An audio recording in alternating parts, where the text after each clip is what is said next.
Hello, everybody, and thanks for tuning back into the latest episode of Money Shots, your fast take on finance. I'm Scott Steinberg, and like many of you, I often wonder in times like these, which bills should you pay first? After all, every expense that we have comes with trade-offs, and it's often important to stay on top of them.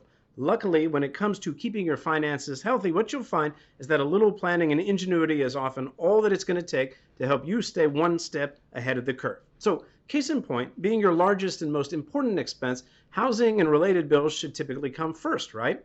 So if you're having trouble keeping up with invoices, relax and take a deep breath. Remember that you can collaborate with your landlord or your lender oftentimes to come up with a payment plan that works. And once you've come up with a solution for your rent or mortgage, the next thing you're going to want to do is to get your utility bills like water, sewer, and electricity settled up. And if you're having trouble handling these expenses, be sure to reach out to your utility provider and ask about hardship assistance programs, because what you're going to find is that many are offering financial relief that's designed to help customers at times like these, just like yourselves.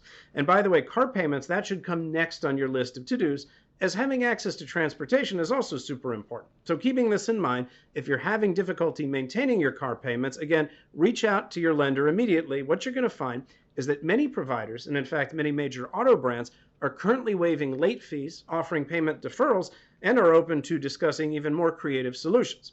Afterwards, if money is still tight, keep in mind that other types of debt, such as student loans or medical bills, can often be temporarily deferred or even renegotiated. Likewise, many major banks and financial institutions are also allowing credit card payments to be pushed back or altering or waiving minimum payment requirements. Whatever the expenses are that you're dealing with, though, I want you to remember that you should never ignore them outright. If you're having trouble covering one or more bills, your first step really should be to contact your creditor or lender to see what can be worked out. So keep in mind, bills are not going to stop coming in even if you're out of work, and your number one goal should always be to stay current with them. And while that's not always possible in tough times, you always have the ability to take a proactive approach to how you manage your household finances. So take it from me, getting out in front of a cash crunch and making a point to work with your creditors and lenders isn't just going to be a major boon in your efforts. It's also going to help go a long way towards helping you reinforce your credibility and find a productive pathway forward.